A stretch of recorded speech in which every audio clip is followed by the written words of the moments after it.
ದಿನಗಳ ಘೋರ ಯುದ್ಧದ ತರುವಾಯ ಭೀಷ್ಮನು ಪರಾಜಿತನಾದನು. ಇನ್ನು ನಮ್ಮ ವಿಜಯದ ಸೂರ್ಯನು ಉದಯವಾದಂತೆ ಎಂದು ಭಾವಿಸಿದ್ದೆ. ಆದರೆ ದ್ರೋಣರ ಚಕ್ರವ್ಯೂಹವನ್ನು ನೋಡಿ ನನ್ನ ಆಸೆಗಳೆಲ್ಲವೂ ಭಗ್ನವಾದವು. ವ್ಯೂಹದ ಮಹಾದ್ವಾರದಲ್ಲಿ ಸ್ವತಃ ದ್ರೋಣನ ಧನುರ್ಧಾರಿಯಾಗಿ ನಿಂತಿರುವನು. ವ್ಯೂಹವನ್ನು ಬೇಯಿಸಲು ಯಾರಿಗೂ ಸಾಧ್ಯವಿಲ್ಲ ರಾಜ.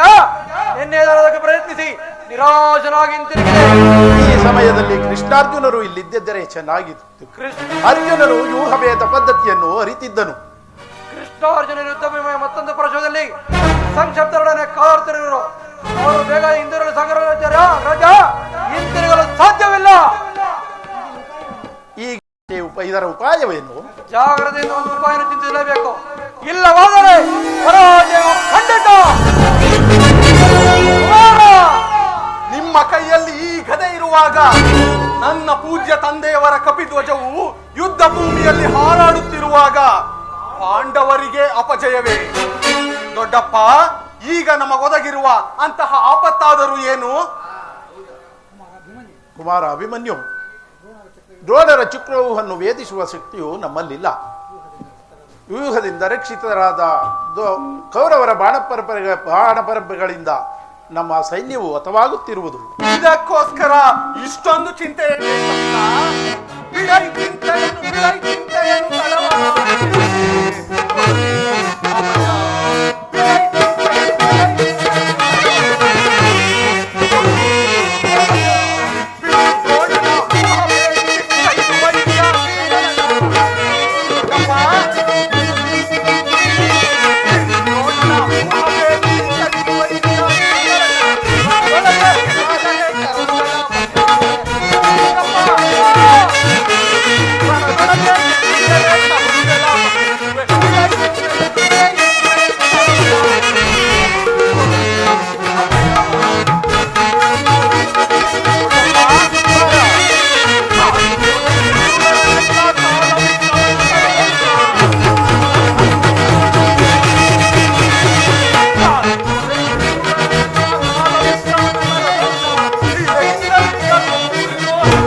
ಅದಕ್ಕೆ ಅನುಮತಿಯನ್ನು ಕೇಳುವುದಕ್ಕಾಗಿಯೇ ನಾನಿಲ್ಲಿಗೆ ಬಂದದ್ದು.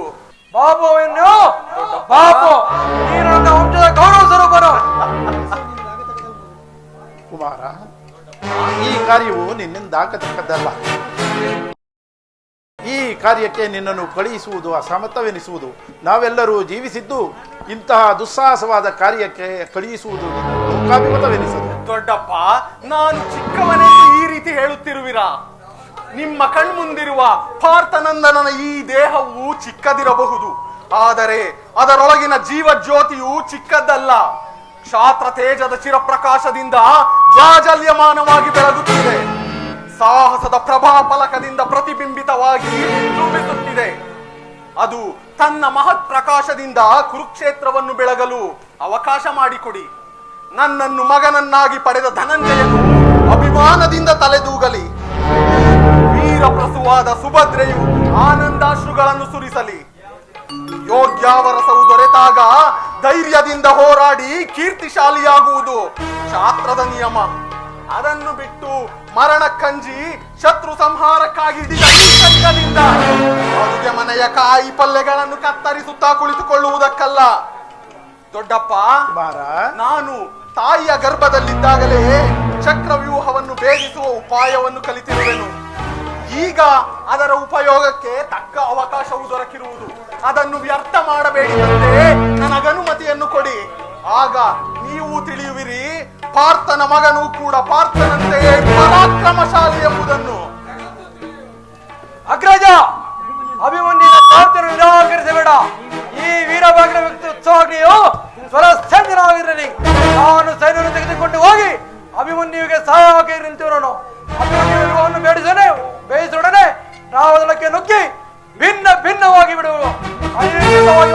ಯುದ್ಧವನ್ನು ಬಿಡುವ ಉಚಿತ ಅಗ್ರಜ, ಉಚಿತವಲ್ಲ. ಕುಮಾರ, ದೊಡ್ಡಪ್ಪ, ಸಹೋದರ, ನಿನ್ನ ಇಷ್ಟದಂತಾಗಲಿ. ಈ ಪ್ರಿಯ ಬಾಲಕನ ಪ್ರಾಣವನ್ನು ನಿನ್ನ ಹಸ್ತದಲ್ಲಿಟ್ಟಿರುವೆನು. ಯುದ್ಧರಂಗದಲ್ಲಿ ಈತನನ್ನು ಒಂದು ಕ್ಷಣವೂ ನೀನು ಬಿಟ್ಟಿರಲಾರದು. ಕಾರಣವೇನೆಂದರೆ ಅರ್ಜುನನ ಪ್ರಾಣ ಪದಕವು ಅಚ್ಚಳಿಯದೆ ಪುನಃ ಅವನನ್ನೇ ಸೇರಲಿ. ಕುಮಾರ, ಹೋಗಿ ಬಾ, ಕೀರ್ತಿಶಾಲಿ ಆಗಲಿ. ದ್ರೋಣನ ಚಕ್ರವ್ಯೂಹವು ನಿನ್ನ ಪಾಲಿಗೆ ಪುಷ್ಪವೃಷ್ಟಿಯಾಗಲಿ. ಹೋಗಿ ಬಾ ಕುಮಾರ, ಜಯಶಾಲಿಯಾಗಿ ಬಾ. ನಿಮ್ಮೆಲ್ಲರ ಆಶೀರ್ವಾದವು ನನ್ನನ್ನು ವಜ್ರ ಕವಚದಂತೆ ರಕ್ಷಿಸಿರುವಾಗ ಭಯವೆಲ್ಲಿಹುದು ದೊಡ್ಡಪ್ಪ. ದೊಡ್ಡಪ್ಪ, ಕುಮಾರ, ಸೇಡಿಗೆ ಸೇಡು, ಮೋಸಕ್ಕೆ ಮೋಸ, ಮುಯ್ಯಿಗೆ ಮುಯ್ಯಿ, ರಕ್ತಕ್ಕೆ ರಕ್ತ. ವೀರದ ನಂಜಯ ಎನ್ನ ತಂದೆಯು ಭಯವೇನೆಂಬುದನ್ನು ದೊಡ್ಡಪ್ಪ, ವೀರದ ನಂಜಯ ಎನ್ನ ತಂದೆಯು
ಹೋಗೋಣವೇ?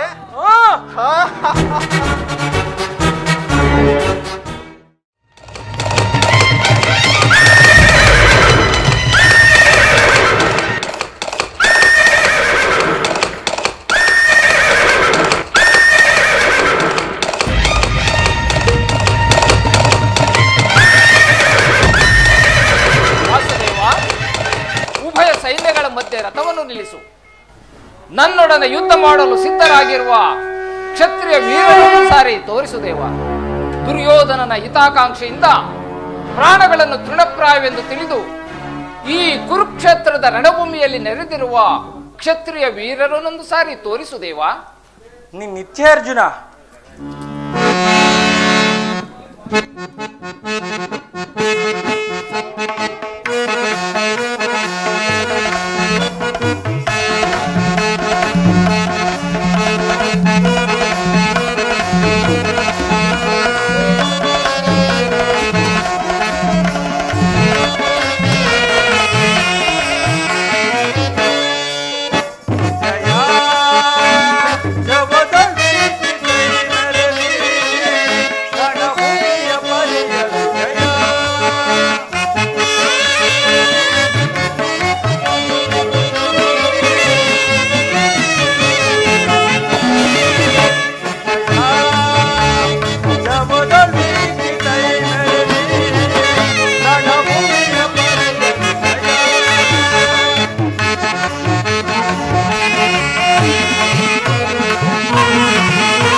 ಸುಂದರಿ ಉಪವಸಿತ ಗುರುವಿದಯ ಹರಿದರು ವಿಜಯ ಶವದಲ್ಲಿ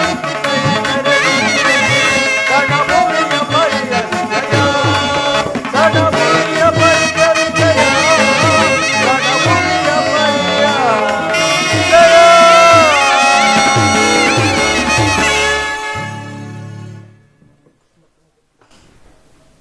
ಅರ್ಜುನ, ಇತ್ತ ನೋಡು, ಕೌರವೇಶ್ವರ ಚದುರಂಗಬಲೆ ಸಮಾತವಾದ ಸೈನ್ಯವು ಪ್ರಚಂಡ ಚಂಡಮಾರುತದ ಹೊನ್ಮಿಳಿತವಾದ ಸಾಗರದಂತೆಯೇ ಕಾಣುತ್ತಿದೆ.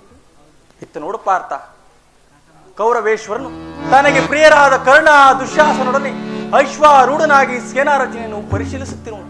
ಅವನ ಹಿಂದೆ ಸೌಬಲ ರಾಜನಾದ ಶಕುನಿ, ಜಯದ್ರಥನ ಬಲಗಡೆ ಒಂದೇ ವಿಧವಾದ ಚತುರಾಶ್ವರಥಗಳಲ್ಲಿ ಕುಳಿತಿರುವವರೇ ಕೌರವೇಶ್ವರನ 98 ಮಂದಿ ಸಹೋದರರು. ಆ ಸಮೂಹದಲ್ಲಿ ದುರ್ಯೋಧನನ ಮಕ್ಕಳು ಇರುವರು. ಅವರ ರಕ್ಷಣೆಗಾಗಿ ಧನುರ್ಧಾರಿಯಾದ ದ್ರೋಣನು ಸ್ವಲ್ಪ ಮುಂದೆ ನಿಂತಿರುವುದು. ದ್ರೋಣನ ಪಾರ್ಶ್ವದಲ್ಲಿ ಹೋಲ್ಕಲಧಾರಿಯಾಗಿ ಗಂಭೀರ ಮುದ್ರೆಯಿಂದ ನಮ್ಮ ಕಡೆ ನೋಡುತ್ತಿರುವನೇ ಅಶ್ವತ್ಥಾಮ. ಇತ್ತು ನೋಡು ಪಾರ್ಥ, ಸ್ವರ್ಣಮಯವಾದ ಅಷ್ಟಾಶ್ವ ಶೋಭಿತ ರಥದಲ್ಲಿ ಶ್ವೇತ ವಸನಧಾರಿಯಾಗಿ ಕುಳಿತಿರುವ ಆ ಮಹಾಪುರುಷನೇ ಕೌರವನ ಸೇನಾಪತಿ ಭೀಷ್ಮ. ನರಗೂದಲಿನ ತುಂಬಿದ ಅವನ ಮಸ್ತಕದಲ್ಲಿ ವಜ್ರಖಚಿತವಾದ ಅಧಿಕಾರ ಮುಕುಟವು ಬೆಳಗುತ್ತದೆ. ಆತನು ನಿಮ್ಮ ಪೂಜ್ಯ ಪಿತಾಮಹನು, ಭರತ ವಂಶದ ಕೀರ್ತಿ ಜ್ಯೋತಿ. ಯುದ್ಧವನ್ನು ಪ್ರಾರಂಭಿಸುವ ಮೊದಲು ಆ ಮಹಾಪುರುಷನಿಗೆ ವಂದಿಸು. ಆಜ್ಞೆ ಮಹದವ. ಭೀಷ್ಮನ್, ಗುರು ಪಿತಾಮಹ, ಇದೋ ನಿನಗೆ ವಂದಿಸುವೆನು. ಈ ಅರ್ಜುನನ ಪ್ರಣಾಮಗಳನ್ನು ಸ್ವೀಕರಿಸು. ವಾಸುದೇವ, ನನ್ನ ಜೀವನದಲ್ಲಿ ಇದೆಂತಹ ಪವಿತ್ರ ಸಮಯ. ಈಗ ನನ್ನ ಮನಸ್ಸಿನಲ್ಲಿ ಹುಟ್ಟುತ್ತಿರುವ ಭಾವನೆಗಳನ್ನು ನಿನಗೆ ತಿಳಿಸಬಲ್ಲೆನಾದರೆ, ಹಾ, ಇದೇನು ಅರ್ಜುನನ ಪತನವೋ ಅಥವಾ ಉತ್ಥಾನವೋ ತಿಳಿಸು ದೇವಾ. ಮಿತ್ರ, ಏನಾಯ್ತು? ಏಕೆ ವಿಚಲಿತನಾಗಿರುವೆ? ಏನು ಹೇಳಲಿ ಪರಮಾತ್ಮ? ಸಮರದಿ ಸೆಳೆದಾಡೆನ ಪಿತಾ,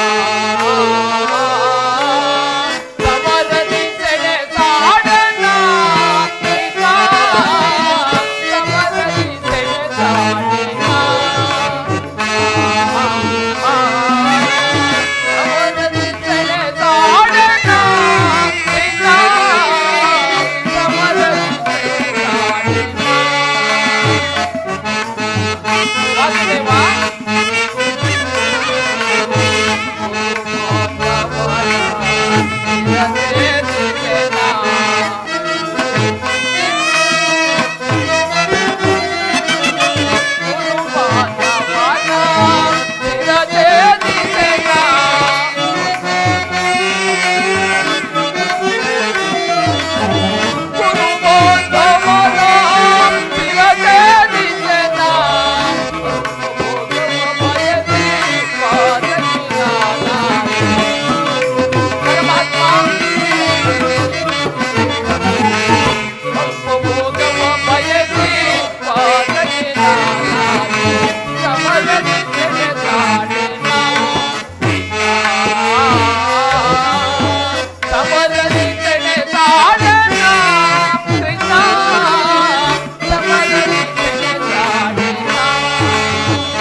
ಅಂಗ ಪ್ರತ್ಯಂಗಗಳಲ್ಲಿ ದಾರುಣ ಜ್ವಾಲೆ, ಬೇಸಿಗೆಯ ಸುಡು ಬಿಸಿಲಿನಿಂದ ಬೆಂದ ತಾವರೆಯಂತೆ ಮುಖವು ಬಾಡಿರುವುದು, ಶರೀರದಲ್ಲಿ ಕಂಪನವು ರೋಮಾಂಚನವು ಹುಟ್ಟಿರುವುದು, ನಾಲಿಗೆ ಒಣಗುತ್ತಿರುವುದು, ಕೈಯಿಂದ ಗಾಂಡಿಯವ ಕಳಚಿತು.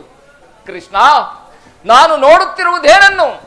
ಇವರೆಲ್ಲರೂ ನನ್ನ ಬಂಧು ಬಾಂಧವರು, ಗುರು ಹಿರಿಯರು, ಜ್ಞಾತಿಗಳು, ಮಿತ್ರರು. ಇವರಲ್ಲೆಷ್ಟು ಜನರ ಧಮನಿಗಳಲ್ಲಿ ಭರತ ವಂಶದ ಪವಿತ್ರ ರಕ್ತ ಹರಿಯುತ್ತಿರುವುದೆಂಬುದನ್ನು ನೀನು ಬಲ್ಲೆಯ? ವಾಸುದೇವ, ಕೇವಲ ರಾಜ್ಯದ ಮೇಲಿನ ಆಸೆಯಿಂದ ಇವರನ್ನೊದಿಸಲು ನನ್ನಿಂದಾಗದು. 3 ಲೋಕದ ಸಾರ್ವಭೌಮತ್ವ ಪದವಿಗಾಗಿ ನಾನೀ ಜ್ಞಾತಿ ಬದಿಗೆ ಗುರು ಹಿಂಸೆಗೆ ಕೈ ಹಾಕಲಾರೇನು ಮಿತ್ರ, ಕೈ ಹಾಕಲಾರೇನು. ರಥವನ್ನು ಹಿಂತಿರುಗಿಸು, ನನಗೆ ಈ ಯುದ್ಧವೇ ಬೇಡ. ಅರ್ಜುನ, ಈ ವಿಷಮಾವಸರದಲ್ಲಿ ಇಂತಹ ಅಕಶ್ಮಲ ಭಾವ ನಿನ್ನಲ್ಲಿ ಹೇಗೆ ಹುಟ್ಟಿತು? ಕ್ಷತ್ರಿಯ ವೀರನಾಗಿ ಜನಿಸಿ ಅನಾರ್ಯನಂತೆ ವರ್ತಿಸಿದ್ಯ. ತೆರೆದ ಸ್ವರ್ಗದ ಬಾಗಿಲನ್ನು ನಿರಾಕರಿಸಿ ನರಕದ ಮಾರ್ಗವನ್ನು ಹಿಡಿಯಬೇಡ. ಆದರ್ಶ ನರರೆಂದು ಹೆಸರಾಗಿ ಏಡಿ ಎಂಬ ನಿಂದನೆಯನ್ನು ಹೇಗೆ ಸಹಿಸುವುದು? ಈ ಮನೋದೌರ್ಬಲ್ಯವನ್ನು ಬಿಟ್ಟು ಯುದ್ಧಕ್ಕೆ ಸಿದ್ಧನಾಗು ಪಾರ್ಥ. ಪರಮಾತ್ಮ, ಒಂದು ಸಾರಿ ಕುರು ಸೈನ್ಯದ ಕಡೆ ದೃಷ್ಟಿಸಿ ನೋಡು. ಭೀಷ್ಮನು ನಮ್ಮ ಪೂಜ್ಯ ಪಿತಾಮಹನು, ಆಚಾರ್ಯ ಗುರು ದ್ರೋಣರು ನಮಗೆ ಶಸ್ತ್ರವಿದ್ಯೆಯನ್ನು ಕಲಿಸಿಕೊಟ್ಟ ಗುರು. ಪೂಜಾರ್ಹರಾದ ಇವರುಗಳ ಮೇಲೆ ಬಾಣಗಳನ್ನು ತೊಡಲಾರೆ. ಗುರುವದೆಯಿಂದ ಲಭಿಸುವ ಸಂಪತ್ತಿಗಿಂತಲೂ ಭಿಕ್ಷಾಟನೆಯ ಲೇಸಾಗಿರುವುದು.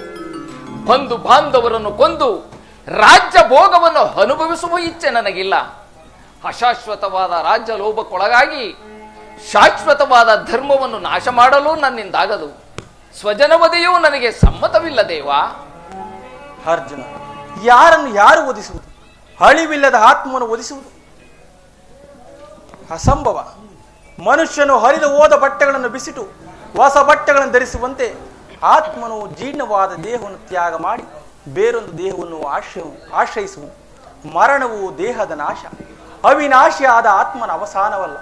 ದೇಹಕ್ಕೆ ಬಾಲ್ಯ, ಯೌವನ, ವಾರ್ಧಕ್ಯಾದಿ ಅವಸ್ಥೆಗಳು ಪ್ರಾಪ್ತವಾಗುವಂತೆ ಮನುಷ್ಯನಿಗೆ ದೇಹಾಂತರ ಪ್ರಾಪ್ತಿಯು ಸಹಜವಾದದ್ದು. ಪಂಡಿತನಾದವನು ಅದರ ಸಲುವಾಗಿ ದುಃಖಿಸುವುದಿಲ್ಲ. ಹೇ ಭೀಷ್ಮ, ದ್ರೋಣ, ನೀನು ಕೂಡ ಹಿಂದೆ ಅನೇಕ ಸಾರಿ ಜನಿಸಿರುವು, ಮುಂದೆಯೂ ಜನಿಸಿರುವು. ಜನ್ಮ ಮೃತ್ಯುಗಳು ಆತ್ಮನ ಅನಂತ ಪ್ರವಾಸದ 2 ಹಂತರಗಳು. ಹುಟ್ಟಿದವನಿಗೆ ಮರಣವು, ಮೃತನಿಗೆ ಪುನರ್ಜನ್ಮವು ಮೊದಲೇ ನಿಶ್ಚಿತವಾಗಿರು. ಅವಶ್ಯವಾಗಿ ಆಗಬೇಕಾದದಕ್ಕೆ ಮೂಢನಂತೆ ಚಿಂತಿಸಿ ಫಲವೇನು? ಯುದ್ಧವು ಕ್ಷತ್ರಿಯನ ಧರ್ಮ. ನಿನ್ನ ಧರ್ಮವನ್ನು ನೀನು ಪಾಲನೆ ಮಾಡುವೀರ. ಪರಮಾತ್ಮ, ಯುದ್ಧದ ಹೆಸರೆತ್ತಿದರೆ ನನ್ನ ಹೃದಯ ಕಂಪಿಸತೊಡಗುವುದು. ದೇಹದಲ್ಲಿ ಚೈತ್ಯಾಧಿಕ್ಯದಿಂದ ಸರ್ವಾಂಗಗಳು ನಿಶ್ಚೇಷ್ಟಿತವಾಗಿರುವುದು. ಆದರೂ ನಾನು ಹೇಳಿಯಲ್ಲ ಕೃಷ್ಣ, ಹೇಳಿಯಲ್ಲ. ಪಾಪ ಭೀತಿಯಿಂದ ಯುದ್ಧ ವಿಮುಖನಾಗಿರುವುದು. ಹೇಳು ವಾಸುದೇವ, ಹೇಳು. ಯುದ್ಧದ ಹೊರತಾಗಿ ಕ್ಷತ್ರಿಯನಿಗೆ ಮತ್ಯಾವ ಧರ್ಮವೂ ಇಲ್ಲವೋ? ಸ್ವಧರ್ಮ ಪಾಲನೆಯಲ್ಲಿ ಪ್ರಾಣಗಳನ್ನಾದರೂ ತ್ಯಜಿಸಬಹುದು. ಪರಧರ್ಮಾವಲಂಬನವು ಅನರ್ಥಕಾರಿ. ನೆನಪಿರಲಿ ಅರ್ಜುನ, ಇದು ಧರ್ಮಯುದ್ಧ. ನೀನು ಈ ಯುದ್ಧದಲ್ಲಿ ನಿವೃತ್ತನಾದರೆ ಸ್ವಧರ್ಮವನ್ನು ಉಲ್ಲಂಘಿಸಿದ ಪಾಪಕ್ಕೆ ಗುರಿಯಾಗಿ ಅಕೀರ್ತಿ ಬಾಧೆಯನ್ನೆನಿಸುವಿ. ನಿನ್ನಂತಹ ಸಂಭಾವಿತನಿಗೆ ಅಕೀರ್ತಿಯು ಮರಣಕ್ಕಿಂತಲೂ ಘೋರತರವು. ಶತ್ರುಗಳು ಹೇಡಿ ಎಂದು ಹಳೆಯುವರು, ಆತ್ಮೀಯರು ವಂಚಕನೆಂದು ನಿಂದಿಸುವರು. ಈ ಮನೋವಿಕಾರವನ್ನು ಬಿಟ್ಟು ಸ್ವಧರ್ಮ ಪಾಲನೆ ಮಾಡು. ಕರ್ಮವು ಪೌರುಷದ ಲಕ್ಷಣ. ಅಕರ್ಮಣ್ಯಾದ ಮಾನವನು ಜೀವಂತ ಶವದಂತೆ. ಸರ್ವರ ನಿಂದನೆಗೂ ಪಾತ್ರನು, ಸರ್ವರಿಂದ ವರ್ಜಿತನು. ಅಜ್ಞಾನದಿಂದ ನೀನು ಕರ್ಮಭ್ರಷ್ಟನಾಗಬೇಡ ಪಾರ್ಥ. ಪರಮಾತ್ಮ, ಈ ಯುದ್ಧದಲ್ಲಿ ನನ್ನ ಕರ್ಮವೇನು? ಧರ್ಮ ನಾಶವೋ ಅಥವಾ ಧರ್ಮ ರಕ್ಷಣೆಯೋ? ಉಭಯ ಭ್ರಷ್ಟನಾಗದಂತೆ ನನಗೊಂದು ದಾರಿಯನ್ನು ತೋರಿಸು ಮಹಾಮಹಿಮ. ಅರ್ಜುನ, ಕರ್ಮವು ಮಾನವ ಜೀವನದ ರಾಜಮಾರ್ಗ. ನೀನೀಗ ಕರ್ಮ ತತ್ಪರನಾಗು. ಫಲಗಳನ್ನು ಚಿಂತಿಸದೆ ನಿರ್ದಿಷ್ಟ ಕರ್ಮವನ್ನು ಆಚರಿಸಿ. ಏಕೆಂದರೆ ಮಾನವನು ಕರ್ಮಕ್ಕೆ ಮಾತ್ರ ಅಧಿಕಾರಿ, ಫಲವು ಅವನ ಅಧೀನವಲ್ಲ. ಅನಾಸಕ್ತ ಚಿತ್ತನಾಗಿ ಸಿದ್ಧಿ ಅಸಿದ್ಧಿಗಳಲ್ಲಿ ಸಮಾನ ಭಾವದಿಂದ ಕಾರ್ಯಾಚರಣೆ ಮಾಡುವುದೇ ಮಾನವನ ಕರ್ತವ್ಯ. ಅಸ್ತ್ರಗಳನ್ನು ಧರಿಸು, ಕರ್ಮಯೋಗಿ ಎನಿಸು. ಇಹದಲ್ಲಿ ಕೀರ್ತಿಯು, ಪರದಲ್ಲಿ ಸ್ವರ್ಗವನ್ನು ಪಡೆಯುವೆ. ಈ ನಿನ್ನ ದಿವ್ಯವಾಣಿಯಿಂದ ನನ್ನ ಹೃದಯದ ಪ್ರಸುಪ್ತ ಪ್ರಜ್ಞೆಯನ್ನು ಎಚ್ಚರಗೊಳಿಸುತ್ತಿರುವ ನೀನು ಯಾರು? ಹೇ ಕರ್ಮಯೋಗಿ, ಇಹಲೋಕದಲ್ಲಿ ನಿನ್ನ ನಿರ್ದಿಷ್ಟ ಕರ್ಮವೇನೆಂದು ತಿಳಿಸಬಲ್ಲೆಯಾ? ಅರ್ಜುನ, ನಾವಿಬ್ಬರು ಇಹಲೋಕದಲ್ಲಿ ಅನೇಕ ಸಾರಿ ಜನ್ಮಗ್ರಹಣ ಮಾಡಿರು. ನನಗೆ ಅವುಗಳ ನೆನಪಿರುವುದು, ನಿನಗಿಲ್ಲ. ನಾನು ಜನ್ಮ ಜರಾಯಿತನು, ಅವ್ಯಾತ್ಮನು, ಪಂಚಭೂತಗಳಿಗೊಡೆಯೇನು. ಯಾವಾಗ ಧರ್ಮದ ಪತನವು ಅಧರ್ಮದ ಉದ್ಧಾರವೂ ಆಗುವುದು, ಆಗ ನಾನು ಭೂಮಿಯಲ್ಲಿ ಜನ್ಮಗ್ರಹಣ ಮಾಡುವೆ. ಸಜ್ಜನರ ಪಾಲನೆ, ದುಷ್ಟರ ನಾಶ, ಧರ್ಮ ಸಂಸ್ಥಾಪನೆ ಇವು ನನ್ನ ಅವತಾರದ ಉದ್ದೇಶಗಳು.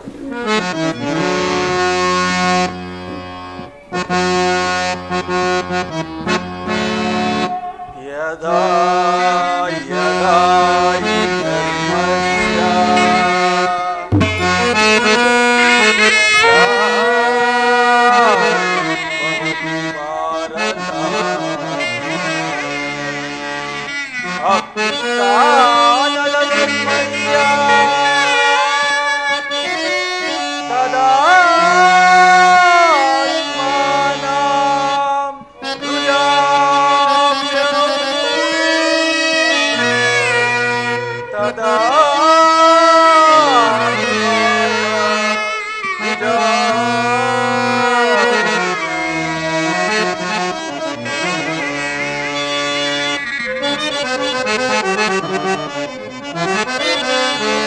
ಪರಿತ್ರಾಣಾಯ ಸಾಧೂನಾ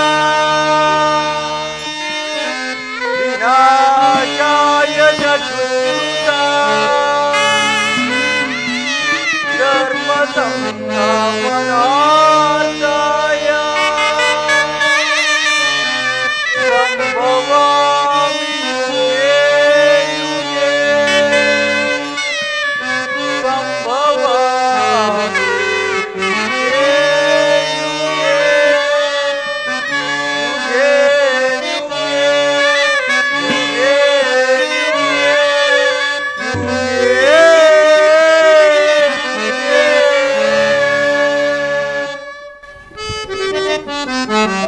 ಪರಮಾತ್ಮ, ನಿನ್ನ ಅವತಾರದ ಗುರುತುಗಳೇನು?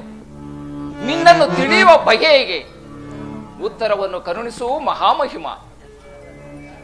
ಅರ್ಜುನ, ನಾನು ಮಾಯಾರು ದರಿದ್ರಿ ಎನಿಸಿ ಸರ್ವ ಪ್ರಪಂಚವನ್ನು ಧಾರಣ ಮಾಡಿ ಜಲರೂಪಿನಿಂದ ಜೀವಿಗಳಿಗೆ ಜೀವವನ್ನು ಕೊಡುವೆನು. ಅಗ್ನಿಮಯನಾಗಿ ಅವಳ ಶಕ್ತಿಯನ್ನು ವರ್ಧಿಸುವೆನು. ವಾಯುವೆನಿಸಿ ಚಲಿಸುವೆನು. ಆಕಾಶವೆನಿಸಿ ವಿಶ್ವ ಜಗತ್ತನ್ನೇ ವ್ಯಾಪಿಸಿರುವೆ. ಮನೋಬುದ್ಧ ಅಹಂಕಾರವೆಂಬ ತ್ರಿಗುಣಾತ್ಮಕ ರೂಪದಿಂದ ಮಾನವನ ಪ್ರಜ್ಞೆಯನ್ನು ಜಾಗೃತಗೊಳಿಸಿ ಆತ್ಮವಿಕಾಸ ರಾಜಪಥದಲ್ಲಿ ನಡೆಸುವೆನು.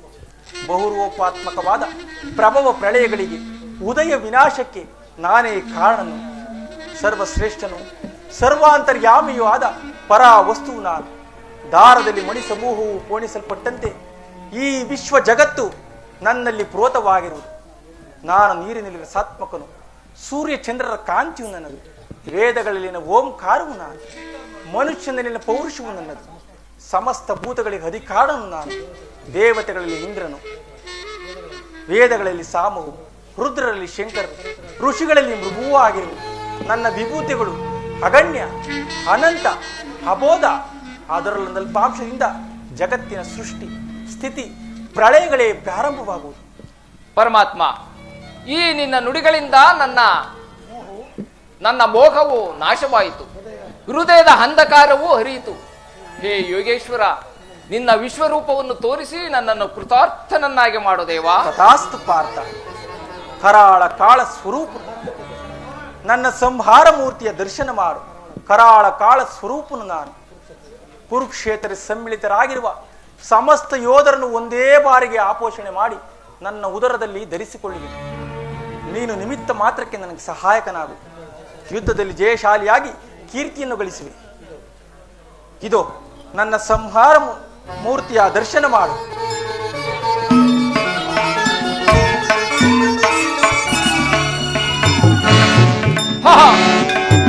ಎಂತಹ ಭಯಾನಕ ರೂಪವಿದು!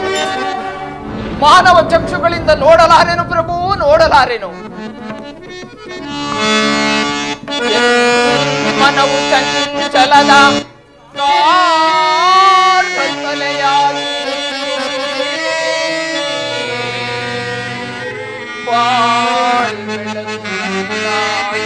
ಸ್ಥಿರ ಚಿತ್ತವಾಗೆ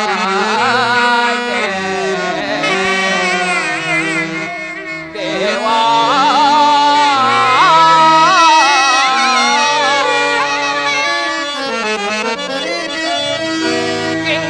ಶರಣ ಪೊರೆಯೋ ಕರುಣಾ ಮೂರ್ತಿ ನಿನ್ನ ಸೌಮ್ಯ ರೂಪವನು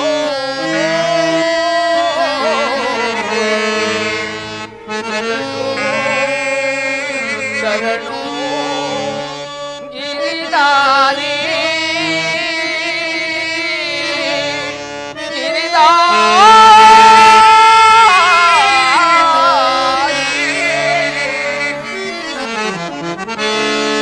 ಶರಣರ ಪೊರೆಯೋ ಶ್ರೀಧರ ನಿಧಿಯೇ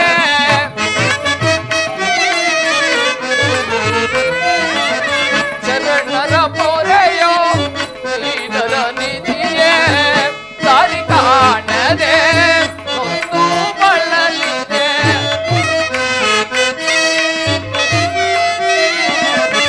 ದಾರಿ ಕಾಣದೆ ಒಂದು ಬಳಲಿದೆ ಶಾಂತಿಯ ರಾಧಾರಮಣ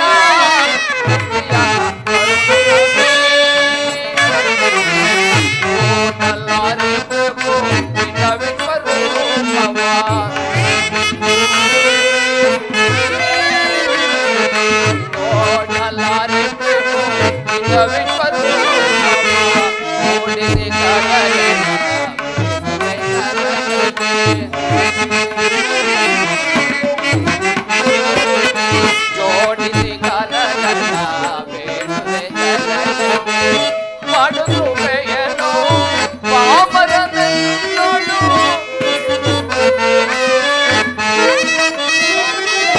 ಮಾಡುದು ಬೇಯನೋ ಪಾಮರನನ್ನೋಳು ಭೀಕರ ರೂಪದ ಬೇಗೆಯ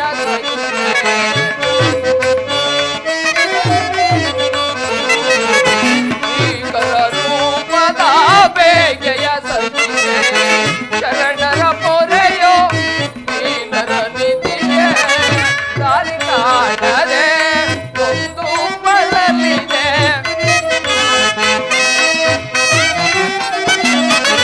ದಾರಿ ಕಾಣದೆ ಒಂದು ಬಳಲಿದೆ ಶಾಂತಿಯ ಕರುಣಿಸುವೆ ರಾಧಾರಮಣ ಶಾಂತಿಯ ಕರುಣಿಸುವೆ ಕರುಣಿಸುವೆ ಕರುಣಿಸುವೆ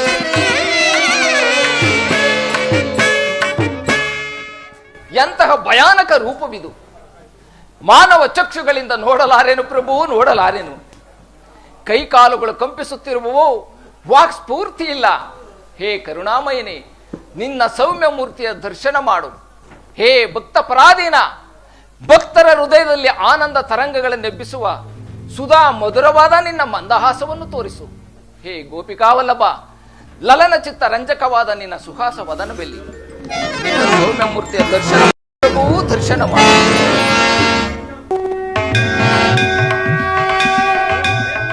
ಸಕ ಕದಾಚವಾದ ನನ್ನ ಸೌಮ್ಯ ಮೂರ್ತಿಯ ದರ್ಶನ ಮಾಡು ಸಾಗರದ ಮಧ್ಯದಲ್ಲಿ ಗಂಭೀರ ಜಲರಾಶಿಯಲ್ಲಿ ನಿಶ್ಚಲವಾಗಿ ನಡೆಯುವ ನಾವಿಯಂತೆ ನಿನ್ನ ಹೃದಯವು ಶಾಂತವಾಗಲಿ ಕುರುಕ್ಷೇತ್ರದಲ್ಲಿ ನಿನ್ನ ನೌಕೆಯು ಪಥಭ್ರಷ್ಟವಾಗದಂತೆ ನೋಡಿಕೊಂಡು ಸುರಕ್ಷಿತವಾಗಿ ದಡವನ್ನು ಮುಟ್ಟಿಸಲು ನಾನು ಕರುಣಾಧರನಾಗಿ ನಿಂತಿರುವೆನು ಅರ್ಜುನ ತೆಗೆದುಕೋ ಧನುರ್ಬಾಣಗಳನ್ನು ಮೊಳಗಿಸುವುದೇ ಬೇರೆಯನ್ನು ಆಗಬಹುದು ಪರಮಾತ್ಮ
ಅಲ್ಲಿ ನೋಡು, ನೀನು ಬಿಟ್ಟ ಬಾಣದಿಂದ ಭೀಷ್ಮನು ಹತನಾದನು. ನಿನ್ನ ಹಂಬನ್ನು ಬಿಟ್ಟು ಶರಶೇನವನ್ನು ರಚಿಸು. ದೇವರತನ ದೇಹವು ಭೂಮಿಗೆ ಹುರುಳದಿರಲಿ. ಹಾಗೆ ಆಗಲಿ ಪರಮಾತ್ಮ.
ಪ್ರಿಯತಮೇ, ಇದು ನಮ್ಮ ಸೆಲ್ಸುವಿನ ಸ್ವಾಗತ ಸ್ವಾಗತ ಸ್ವಾಗತ ಸ್ವಾಗತ. ನನ್ನದಿ ನಿನ್ನ ನುಡಿದ ಪ್ರೀತಿಯ ಮಾತಾಡುತ್ತ, ನನ್ನದಿ ನಿನ್ನ ನುಡಿದ ಪ್ರೀತಿಯ ಮಾತಾಡುತ್ತ, ತೆರೆಯ ಸುಖ ನೀಡುತ್ತ. ಸ್ವಾಗತ ಸ್ವಾಗತ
ಬಾರನ್ನ ಪ್ರೇಮರಾಣಿ ಮನದೇವ ಕಲಾವಾಣಿ ಬಾರನ್ನ ಪ್ರೇಮರಾಣಿ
ಪ್ರಾಣೇಶ್ವರ, ನಾನು ನನ್ನ ಹೃದಯಾದಿ ದೇವಿ ದರ್ಶನಕ್ಕಾಗಿ ಈ 4 ದಿವಸಗಳಿಂದಲೂ ಹಂಬಲಿಸ್ತೇನೆ. ಹೌದೇ? ಈ ದಿನ ಅದು ಲಭಿಸಿತು ಪ್ರಿಯ. ನಿನ್ನ ದೇವನ ದರ್ಶನವನ್ನೇನೋ ಹೊಂದಿದೆ, ಆಹಾ. ಆದರೆ ಆತನ ಸನ್ನಿಧಿಯಲ್ಲಿ ಅರ್ಪಿಸಲು ಏನನ್ನು ಸಿದ್ಧಪಡಿಸಿಕೊಂಡಿರುವೆ ಹೇಳು. ಪ್ರಾಣೇಶ್ವರ, ಆ? ನಾನು ನನ್ನ ಸರ್ವಸ್ವವನ್ನೇ ನಿಮ್ಮದಾಗಿ ಕೊಟ್ಟಿರುವಾಗ ಇನ್ನು ನನ್ನದಾಗಿ ನುಡಿದಿರುವುದು ಅದು ನಿನ್ನ ಹೃದಯದ ಪ್ರೇಮ. ಅದು ಮೊದಲಿಂದ ನಿಮ್ಮದೇ ಆಗಿರುವಾಗ ಪುನಃ ಕೊಡುವ ಅಗತ್ಯವಿಲ್ಲವಿಲ್ಲ ಪ್ರಿಯ. ನಾನದನ್ನು ಬಲ್ಲೆನು ಸುಂದರಿ, ಆದರೆ ಪ್ರತಿದಿನವೂ ಪ್ರತಿ ಕ್ಷಣವೂ ನಿನ್ನ ಪ್ರೇಮವನ್ನು ಹೊಸದಾಗಿ ಪಡೆಯಬೇಕೆಂಬುದೇ ನನ್ನ ಬಯಕೆ. ಹೌದೇ ಪ್ರಾಣೇಶ್ವರ? ಹೌದು ಉತ್ತರ. ಉತ್ತರ ಅಲ್ಲಿ ನೋಡು. ಎಲ್ಲಿ ಪ್ರಿಯ? ಅಲ್ಲಿ ನನಗೇನು ಕಾಣಿಸುತ್ತಿದೆ? ಕಾಣಿಸುತ್ತಿದೆ ನೋಡು. ಕಾಣಿಸುತ್ತಿರುವುದೇ? ವಸಂತದ ಬಳ್ಳಿಗಳು ಪ್ರತಿದಿನವೂ ಹೊಸದಾದ ಹೂವುಗಳಿಂದ ಪ್ರಕೃತಿಯನ್ನೇ ನಲಿಸುವವು. ಸರ್ವ ಸಾಕ್ಷಿಯಾದ ಸೂರ್ಯದೇವನು ದಿನ ದಿನವೂ ಹೊಸದಾದ ಕಾಂತಿಗಳಿಂದ ಜಗತ್ತನ್ನೇ ಬೆಳಗುವನು. ಹೌದಲ್ಲವೇ ಪ್ರಿಯ? ಈ ದಿನದ ಆನಂದವು ನಾಳಿನ ದುಃಖದ ಬೀಜ, ನಾಳಿನ ದುಃಖವು ಮುಂದಿನ ಆನಂದದ ಮೂಲ. ಪ್ರೇಮದ ವಿಚಾರವೂ ಹಾಗೆಯೇ. ಅದೇಗೆ ಸ್ವಾಮಿ? ವಿರಹದಿಂದ ಸಮ್ಮಿಲನ, ಸಮ್ಮಿಲನದಿಂದ ಪುನಃ ವಿರಹ, ವಿರಹ ಮತ್ತು ಸಮ್ಮಿಲನ ಈ ಉಭಯ ಭಾವಗಳ ಆಕರ್ಷಣ ವಿಕರ್ಷಣಗಳೇ ಪ್ರೇಮ ಸಜೀವ.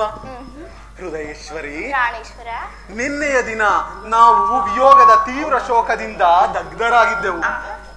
ಈ ದಿನ ಪುನಃ ಸಮ್ಮಿಲಿತರಾಗಿರುವೆವು. ಆನಂದದ ಈ ಸುಪ್ರಭಾತದಲ್ಲಿ ನಿನ್ನ ಪ್ರೇಮ ಪೂಜೆಯನ್ನು ಕೈಗೊಳ್ಳಬೇಕೆಂಬುದೇ ನನ್ನ ಆಸೆ. ಉತ್ತರ. ಸ್ವಾಮಿ, ದೇವರೇ ಪೂಜೆಯನ್ನು ಬಯಸಿದಾಗ ಭಕ್ತರಾದ ನಾನು ನಿರಾಕರಿಸುವುದೇ?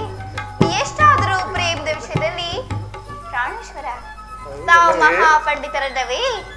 ನಮ್ಮ ಇಚ್ಛೆಯಂತೆ ನಾನು ನಡೆಯುವೆನು. ಬನ್ನಿ ಪ್ರಿಯ, ಈ ಪೀಠದಲ್ಲಿ ಕುಳಿತುಕೊಳ್ಳಿ. ದೇವ, ನಾನೇ ಆಯ್ದು ತಂದು ಹೂವಿನಿಂದ ಕಟ್ಟಿದ ಈ ಪುಷ್ಪ ಮಾಲಿಕೆಯನ್ನು ಧರಿಸಿ ಭಕ್ತರಲ್ಲಿ ಪ್ರಸನ್ನ ಆಗಬೇಕು. ಆಗಬಹುದು ಉತ್ತರ. ತಿಳಿಯಿತ ಪ್ರಾಣೇಶ್ವರ? ಖಂಡಿತವಾಗಿಯೂ. ನಿಜವಾಗಿಯೂ ತಿಳಿಯಿತು. ಖಂಡಿತ. ಮನಸೋದೆನು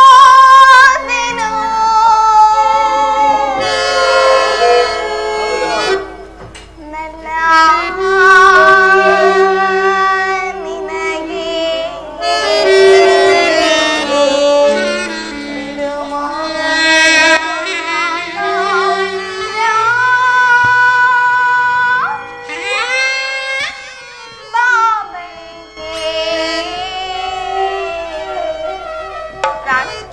ಪ್ರಿಯತಮೆ,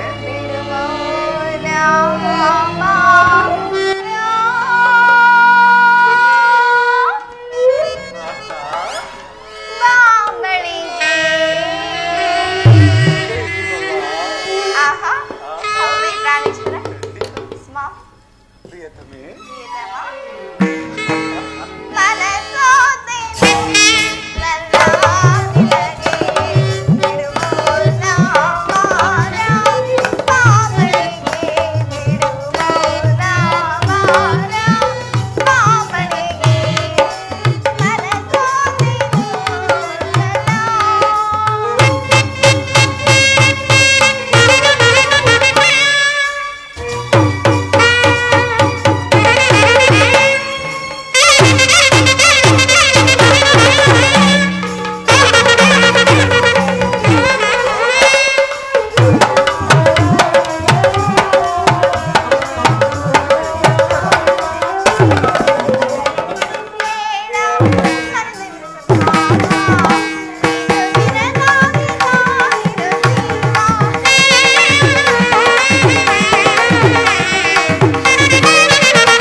ಸಂತೋಷವಾಯಿತೆ. ಖಂಡಿತವಾಗಿಯೂ. ನಿಜವಾಗಿಯೂ?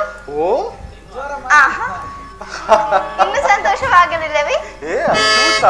ಆಹಾ, ಓ ನಲ್ಲನೆ ಸವಿ ಮಾತಂದ ಹೃದಯ.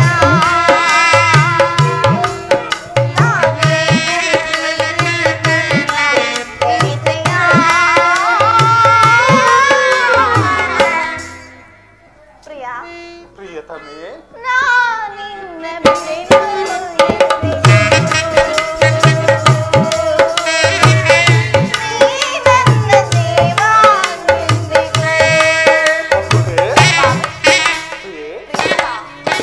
ಪ್ರಾಣೇಶ್ವರ.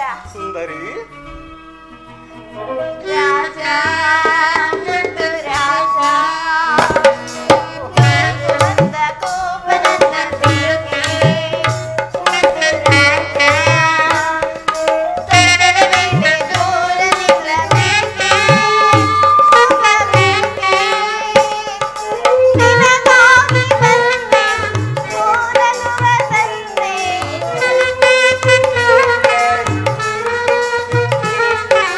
ನಿನಗಾಗಿ ಬಂದೆ ಕೋರಲುವ ತಂದೆ, ನಿನ್ನೆ ರಾಜ ಮುದ್ದು ರಾಜ, ರಾಜ ಮುದ್ದು ರಾಜ.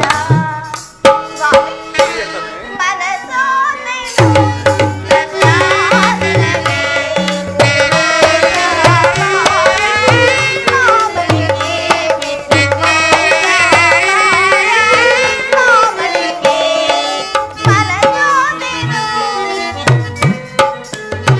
ಆ ಮೂಲ ಬಾನಲ್ಲಿ ತೇಲಾಡುತ್ತ, ನಿನಗಾಗಿ ನಾ ಬಂದೆ ನೋಡಿರುತ್ತ, ನನ್ನ ನಿನ್ನ ಸಂದೇಶವ ನನಗೆ ಹೇಳಿದೆ. ಆ ಮೂಲ ಬಾನಲ್ಲಿ ತೇಲಾಡುತ್ತ, ನಿನಗಾಗಿ ನಾ ಬಂದೆ ನೋಡಿರುತ್ತ, ನನ್ನ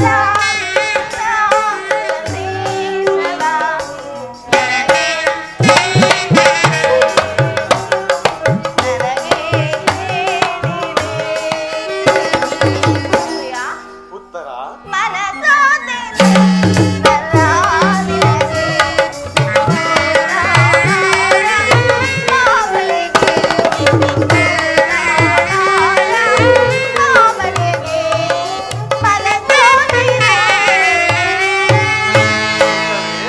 ಹೌದಲ್ಲವೇ ಪ್ರಾಣೇಶ್ವರ? ಪ್ರಿಯೆ, ಪ್ರಿಯತಮೆ, ದೇವರು ಪ್ರಸನ್ನನಾಗಿ ತನ್ನ ಪಾರ್ಶ್ವದಲ್ಲಿ ಸ್ಥಾನ ಕೊಟ್ಟಿರುವನು. ಆಹಾ. ಕುಳಿತುಕೋ.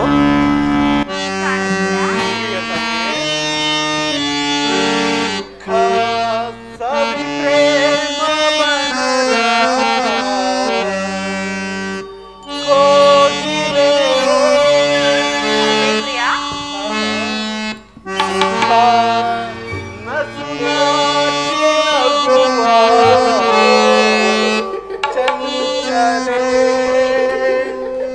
ಸಕನ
ನನ್ನಿಂದೇನಾದರೂ ಅಪರಾಧವಾಯಿತೆ?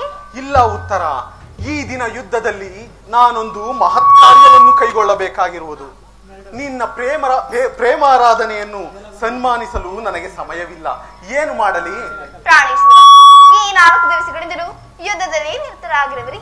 ಈ ದಿನವಾದರೂ ನನ್ನೊಂದಿಗೆ ಕಾಲವನ್ನು ಕಳೆಯಬಾರದೆ? ಉತ್ತರ, ದ್ರೋಣನ ಚಕ್ರವ್ಯೂಹವನ್ನು ಭೇದಿಸುವುದಾಗಿ ಯುಧಿಷ್ಠಿರ ರಾಜೇಂದ್ರನ ಅನುಮತಿಯನ್ನು ಪಡೆದು ಹೊರಟಿರುವೆನು. ನನ್ನನ್ನು ತಡೆಯಬೇಡ, ನಗುಮುಖದಿಂದ ಕಳುಹಿಸಿಕೊಡು. ಪ್ರಾಣೇಶ್ವರ, ನೀವು ಯುದ್ಧಕ್ಕೆ ಹೋಗಲೇಬೇಕಾದರೆ ನಾನು ನಿಮ್ಮ ಸಂಗಡ ಕರೆದುಕೊಂಡು ಹೋಗಿ. ನಿಮ್ಮ ತಂದೆ ವಿವಾಹ ಕಾಲದಲ್ಲಿ ಬಲರಾಮನೊಡನೆ ಯುದ್ಧ ಮಾಡುವಾಗ ಅತ್ತೆಯವರು ಸಹಾಯ ಮಾಡಿದಂತೆ ಈಗ ನಾನು ನಿಮಗೆ ಸಹಾಯಕಳಾಗುವೆನು. ಉತ್ತರ, ಆ ದಿನ ತಾಯಿಯವರು ಉಪಾಯವಿಲ್ಲದೆ ಅಸ್ತ್ರಧಾರಣ ಮಾಡಬೇಕಾಯಿತು. ಆದರೆ ಯುದ್ಧ ರಂಗವು ಸ್ತ್ರೀಯರಿಗೆ ಉಚಿತವಾದ ಸ್ಥಾನವಲ್ಲ. ಉತ್ತರ. ಪ್ರಾಣೇಶ್ವರ, ಉತ್ತರ, ಇದೇನಿದು ಸ್ವಾಮಿ? ಯುದ್ಧಕ್ಕಾಗಿ ಹೊಸ ಬಿಲ್ಲನ್ನು ತಂದಂತಿದೆ. ಇದನ್ನೊಂದು ಬಾರಿ ಎದೆ ಏರಿಸಿ ನೋಡಲೇ? ಉತ್ತರ, ಈ ಕೋಮಲವಾದ ಹಸ್ತಗಳಿಗೆ ಯೋಗ್ಯವಾದ ಕಾರ್ಯವಿದಲ್ಲ. ಹೌದೇ ಪ್ರಾಣೇಶ್ವರ? ಅನಂಗ ರಾಜಲಕ್ಷ್ಮಿ, ನಿನ್ನ ಸಖಿಯರು ಹಾಯ್ದು ತಂದಿರುವ ಹೂಗಳನ್ನು ಎದೆಗೇರಿಸು. ರೂಪಗೊಂಡ ರತಿ ಚಂಚಲ ಕಟಾಕ್ಷ ಬಾಣಗಳನ್ನು ಹೂಡು. ಮನ್ಮನ ಶಾಯಿನಿ, ನಿನ್ನ ಹೃದಯದ ಮಧ್ಯದಲ್ಲಿ ನನಗಾಶ್ರಯ ಕೊಡು. ಅಬ್ಬಬ್ಬಾ, ಒಂದೇ ಉಸಿರಿನಲ್ಲಿ ಅದೆಷ್ಟೊಂದು ಪ್ರೇಮದ ಮಾತುಗಳು. ಉತ್ತರ, ಪ್ರಿಯ ಸಾಹಿವೇನೋ ದಾಸರು ದಾನನ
ಉಲ್ಲಾಸದ ಸಮಯವಲ್ಲ ಉತ್ತರ.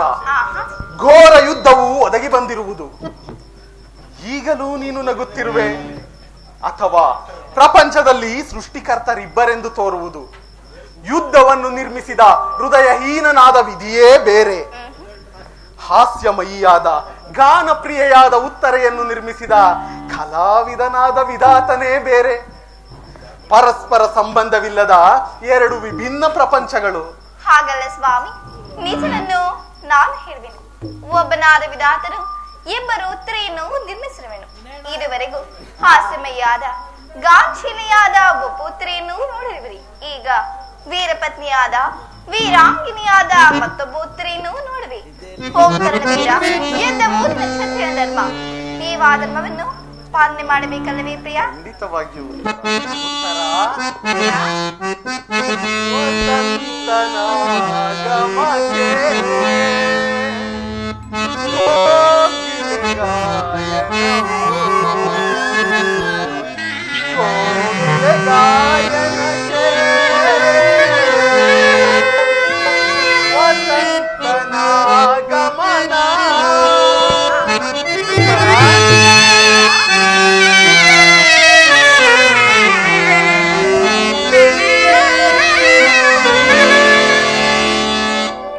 ವಸಂತನ ಗಮನ ಕೋಗಿಲೆ ಗಾಯನವು, ಕೋಗಿಲೆ ಗಾಯನಕ್ಕೆ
ವಸಂತನ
ನನ್ನನ್ನು ಕಳುಹಿಸಿಕೊಡಬಲ್ಲೆಯಾ ಉತ್ತರ?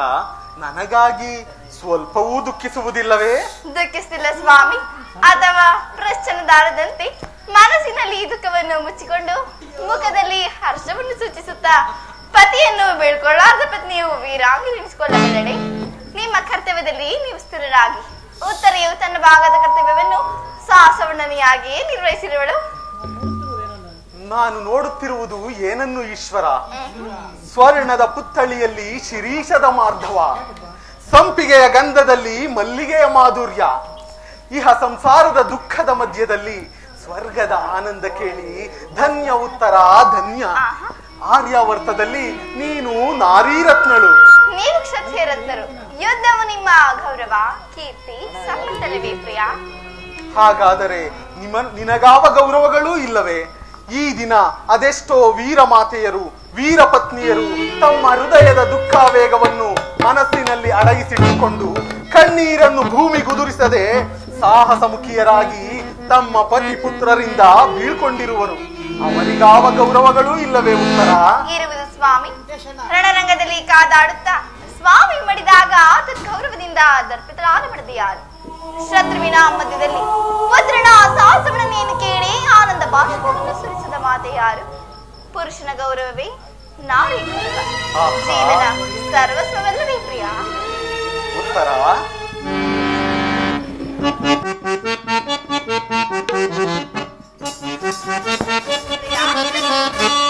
ಎಂಥ ಸೌಂದರ್ಯ, ಎಂಥ ಚಾತುರ್ಯ, ಎಂಥ ಗಾಂಭೀರ್ಯ, ಎಂಥ ಸೌಂದರ್ಯ, ಎಂಥ ಚಾತುರ್ಯ, ಎಂಥ ಗಾಂಭೀರ್ಯ, ಎಂಥ ಸೌಂದರ್ಯ, ಗಮಮದ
ಕುರುಕ್ಷೇತ್ರ ಮಹಾಯುದ್ಧದಲ್ಲಿ ನಾನೊಂದು ವೇಳೆ ಪ್ರಾಣತ್ಯಾಗ ಮಾಡಿದರೆ ನನಗಾಗಿ ಸ್ವಲ್ಪವೂ ಅಳುವುದಿಲ್ಲವೆಂದು ಹೇಳು.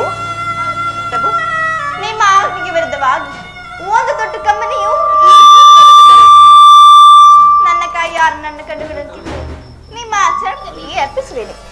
ಉತ್ತರೆಯು ವೀರಸತಿ ಪತಿಯ ಆಜ್ಞೆಯವರಿಗೆ ದೇವರ ಆಜ್ಞೆ ಅಂತಲ್ಲವೇ ಪ್ರಿಯ? ಅಬ್ಬಾ, ಉತ್ತರ ನನಗಿನ್ನು ಆಜ್ಞೆಯನ್ನು ಕೊಡು. ನೀನು ಹಾಕಿರುವ ಈ ಪ್ರೇಮದ ಮಾಲೆಯಿಂದ ಭೂಷಿತನಾಗಿ ರಣಾಂಗಣದಲ್ಲಿ ಬೆಳಗುವೆನು. ನನಗಿನ್ನು ಅಪಜಯವಿಲ್ಲ ಉತ್ತರ, ನನಗಿನ್ನು ಅಪಜಯವಿಲ್ಲ. ಪ್ರಾಣೇಶ್ವರ, ನಿಮಗೆಂದಿಗೂ ಅಪಜಯವಿಲ್ಲ. ಉತ್ತರ, ತಾಯಿಯ ಆಶೀರ್ವಾದವನ್ನು ಪಡೆಯಲು ನಾವಿನ್ನು ಹೊರಡೋಣವೇ? ಹೊರಡೋಣವೇ ಪ್ರಿಯ? ಖಂಡಿತವಾಗಿಯೂ. ಜಯ ಆತ್ಮಲಿಂಗ ನಿಜ ರೂಪ ಸ್ತುತಿಸುವೆವೋ ಸತತ.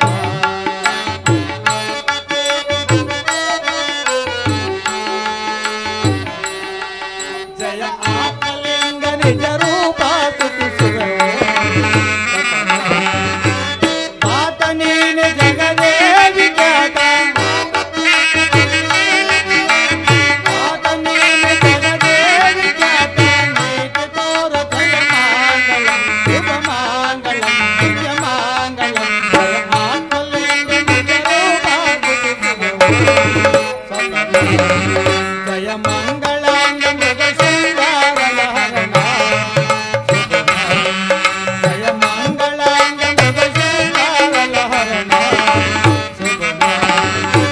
ರಂಗಭೂಮಿ ಸಲಹೋ ಶುಭಾಂಗ. ರಂಗಭೂಮಿ ಸಲಹೋ ಶುಭಾಂಗ. ಅಂಗಜಾರಿ ಜಯ ಮಂಗಳಂ ಶುಭ ಮಂಗಳಂ ನಿತ್ಯ ಮಂಗಳಂ. ಜಯ ಆತ್ಮಲಿಂಗ ನಿಜ ರೂಪ ಸ್ತುತಿಸುವೆವು. ಶ್ರೀಮತ್ರಮಾರಮಣ ಗೋವಿಂದ. ಆಂಜನೇಯ ವರದ ಗೋವಿಂದ. ಹರಿನಾಮ ಸಂಕೀರ್ತನ ಗೋವಿಂದ. ಶ್ರೀರಾಮರ ಪಾದಕ್ಕಾನಂದ. ಜಯ ಜಯ ನಮ ಪಾರ್ವತೀಪತೆ. ಹರ ಹರ